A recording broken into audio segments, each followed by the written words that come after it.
Hello friends, welcome to Creative Medicine.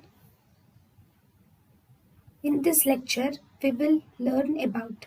Hello friends, if you see niacin results in insulin resistance. Because niacin causes insulin resistance, it can result in severe hyperglycemia in diabetes mellitus. So this niacin is avoided in diabetes mellitus. Then if you see what is lente insulin. Lente insulin contains 30% of amorphous insulin and 70% of crystalline insulin.